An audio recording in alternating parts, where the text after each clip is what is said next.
Bienvenue sur ABC Info. Aujourd'hui, nous allons découvrir comment le capitaine Ibrahim Traoré, jeune leader révolutionnaire du Burkina Faso, surprend le monde entier en envoyant un message fort et audacieux au nouvel occupant de la Maison-Blanche, Donald Trump. Restez avec nous tout au long de cette vidéo et n'oubliez pas de vous abonner à ABC Info pour suivre en exclusivité toutes les évolutions majeures qui secouent l'Afrique. Depuis plusieurs décennies, l'Occident a exercé une emprise considérable sur le continent africain. Les États-Unis et la France traitaient l'Afrique comme un terrain d'investissement où les aides financières et le soutien militaire étaient toujours assortis de conditions contraignantes. Tandis que les multinationales s'appropriaient les richesses du continent, qu'il s'agisse d'or, d'uranium ou de lithium, les économies locales peinaient à se développer. La présence militaire occidentale, loin d'assurer la protection des populations, servait avant tout à imposer des politiques qui maintenaient l'Afrique dans une situation de dépendance. Mais aujourd'hui, le Burkina Faso, le Mali et le Niger ont décidé que cela suffisait. Ces nations du Sahel refusent désormais d'être de simples pions dans un jeu géopolitique dont elles ne bénéficiaient pas. Lorsque le capitaine Ibrahim Traoré prit le pouvoir au Burkina Faso en 2022, beaucoup le sous-estimèrent en raison de sa jeunesse et de sa fougue. Pourtant, dès ses premiers jours au pouvoir, il prit des décisions radicales qui allaient transformer la politique du pays. En expulsant les troupes françaises au début de l'année 2023, il adressa un message clair. La protection de son peuple ne peut plus être assurée par des forces étrangères qui, selon lui, avaient échoué à combattre le terrorisme. Il fit également le choix de reprendre le contrôle des ressources naturelles de son pays, qui jusque-là étaient exploitées par des entreprises étrangères au détriment des populations locales. Pour renforcer cette nouvelle politique d'autonomie, le Burkina Faso entama une coopération stratégique avec la Russie, signant des accords de coopération militaire, d'achat d'armements modernes et de programmes de formation. Cette décision audacieuse mit Washington dans l'embarras, car elle témoignait d'un virage complet dans la manière de concevoir la souveraineté nationale. Au Mali, une dynamique similaire se fait sentir. Le colonel Assimi Goïta, qui dirige le pays depuis 2021, a lui aussi choisi de rompre avec l'influence occidentale. Pendant des décennies, la présence française était justifiée par la lutte contre le terrorisme, mais Goïta a estimé que cette présence faisait plus de mal que de bien. Il ordonna le retrait des troupes françaises et interdit certaines organisations non gouvernementales financées par l'Occident, qu'il accusait de servir les intérêts étrangers plutôt que ceux du peuple malien. En se tournant vers des partenariats avec la Russie, notamment via le groupe Wagner, le Mali affirme clairement que sa souveraineté passe avant tout. Cette démarche a été saluée par une grande partie de la population, fatiguée de voir des puissances extérieures dicter la politique intérieure. Le Niger, autrefois considéré comme un allié solide des États-Unis dans la lutte contre le terrorisme, a également opéré un revirement majeur sous la direction du général Abdourahmane Tiani. En 2023, son gouvernement dénonça publiquement des années d'exploitation et d'injustice. Une révélation particulièrement scandaleuse fut celle concernant le financement des bases militaires américaines. Alors que Washington versait environ 63 millions de dollars par an pour maintenir sa présence dans la région, le Niger ne recevait aucune compensation financière pour l'hébergement des troupes étrangères sur son territoire. Cette situation, loin d'être un simple oubli administratif, démontrait que le Niger était traité comme un terrain de jeu pour des intérêts étrangers, sans que son propre développement ne soit pris en compte. Face à ces abus, Tiani n'hésita pas à ordonner le retrait des troupes américaines, mettant ainsi un terme à une ère d'ingérence qui durait depuis trop longtemps. L'impact de ces décisions va bien au-delà des frontières de ces trois pays. Ce que nous assistons aujourd'hui, c'est à l'émergence d'un mouvement de libération et d'affirmation de la souveraineté africaine. Les leaders du Sahel ne demandent plus l'indépendance à l'étranger, ils la prennent par eux-mêmes. Ils reprennent le contrôle de leurs ressources naturelles, redéfinissent leurs alliances et refusent de subir des interventions extérieures qui ne servent qu'à maintenir un équilibre de pouvoir déséquilibré. L'avenir de l'Afrique est en train de se redessiner et cette révolution pourrait bien inspirer d'autres nations à travers le continent à suivre la même voie. Maintenant, il est important de se poser la question suivante. Comment va réagir Donald Trump face à cette offensive anti-occidentale ?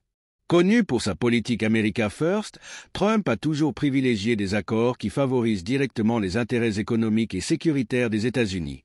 Face à cette nouvelle réalité, plusieurs scénarios sont envisageables. Il pourrait chercher à renégocier des accords sur la base d'intérêts purement économiques en essayant de faire abstraction des considérations idéologiques. Cependant, Avec des pays qui se rapprochent désormais de la Russie, de la Chine et même de l'Iran, Trump pourrait se heurter à une résistance farouche. Une autre possibilité serait qu'il tente de recourir à une forme de pression économique ou même militaire, bien que la mémoire des conflits récents comme ceux d'Irak et d'Afghanistan rende une telle option très impopulaire auprès de l'opinion publique américaine. Quelle que soit sa réaction, il est certain que le Sahel ne sera plus jamais considéré comme une zone de soumission passive aux exigences occidentales. Les réactions internationales et leurs conséquences géopolitiques. Alors que le Burkina Faso, le Mali et le Niger imposent leur souveraineté en expulsant les forces étrangères et en reprenant le contrôle de leurs ressources, les grandes puissances mondiales commencent à ajuster leur stratégie. La Russie, déjà partenaire de ces nations, renforce ses accords et propose de nouvelles offres en matière de coopération militaire et économique. La Chine, quant à elle, observe attentivement pour établir des partenariats avantageux, notamment dans le domaine des investissements liés aux ressources naturelles. L'Union européenne, et en particulier la France, ressent une profonde inquiétude face à la perte d'influence sur une région qui fut longtemps considérée comme un pilier de leur politique étrangère. Les États-Unis, qui ont longtemps utilisé le Sahel comme un levier stratégique dans leur politique America First, se retrouvent désormais contraints de repenser leurs approches.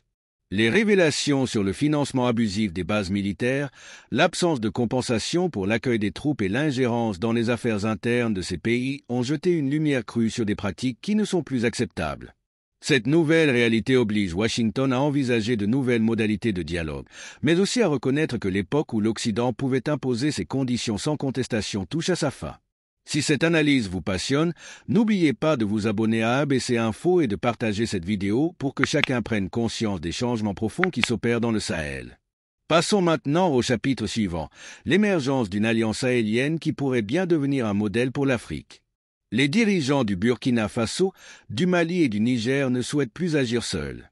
Ils envisagent de créer une coalition régionale fondée sur la coopération, le partage de ressources et la coordination des actions militaires. L'objectif est de constituer un front commun capable de résister à toute ingérence extérieure et de promouvoir un développement autonome fondé sur l'exploitation équitable des ressources naturelles. Cette alliance ne se limite pas à une coopération militaire. Elle englobe également des partenariats économiques, des échanges technologiques et des formations communes pour renforcer la résilience des forces armées. En s'unissant, ces pays souhaitent envoyer un message fort à l'ensemble du continent. L'Afrique peut et doit décider de son propre destin, sans être entravée par des accords inégaux imposés par des puissances étrangères. Si vous pensez que cette initiative peut changer la donne pour toute l'Afrique, laissez-nous un commentaire et partagez cette vidéo pour soutenir l'émancipation de notre continent. Abordons maintenant un dernier chapitre, celui de l'avenir incertain mais porteur d'espoir pour le Sahel et l'Afrique entière. Les défis restent nombreux. Les pressions économiques, les rivalités internes et les menaces sécuritaires ne manqueront pas de tester la résilience des nations qui se dressent contre l'ancien ordre établi. Pourtant, la détermination des dirigeants et le soutien populaire laissent entrevoir des perspectives prometteuses. En reprenant le contrôle de leurs richesses et en redéfinissant leurs alliances, ces pays entament une transformation historique qui pourrait inspirer d'autres nations africaines à suivre le même chemin de l'autonomie et de la dignité. Le message que nous recevons est clair, l'époque où l'Afrique se contentait de recevoir de l'aide étrangère sans réelle indépendance est révolue. Désormais, chaque nation a le droit de forger sa propre voie, de choisir ses partenaires et de bâtir une économie qui profite à son peuple. Les réformes engagées au Burkina Faso, au Mali et au Niger ouvrent la porte à une nouvelle ère de coopération panafricaine et de développement durable. Avant de conclure, je vous invite à partager vos impressions dans les commentaires et à réfléchir à ce que cette transformation signifie pour l'avenir de l'Afrique. Pensez à vous abonner à ABC Info pour rester informé des prochaines analyses et découvertes sur cette révolution silencieuse mais déterminante qui se déroule sous nos yeux. Pour résumer, le Burkina Faso, le Mali et le Niger sont en train de renverser l'ordre établi. En expulsant les troupes étrangères, en reprenant le contrôle de leurs ressources et en forgeant de nouvelles alliances stratégiques, ces nations montrent au monde qu'elles ne se laisseront plus exploiter. Ce changement de cap représente bien plus qu'une simple réorientation politique. C'est le début d'une ère nouvelle où l'Afrique décidera enfin de son propre destin. Le message est clair, la souveraineté n'est pas à demander, elle se conquiert. Restez avec nous sur ABC Info et abonnez-vous pour suivre cette révolution qui promet de redéfinir l'avenir du continent et de remettre en cause l'hégémonie occidentale. Merci d'avoir suivi cette analyse détaillée. N'oubliez pas de liker cette vidéo, de la partager et surtout de vous abonner à ABC Info pour être les premiers informés des développements à venir. Ensemble, nous assistons à l'avènement d'une Afrique qui se réveille et qui prend enfin son envol vers un futur de liberté et de prospérité. Au revoir et à très bientôt pour de nouvelles révélations.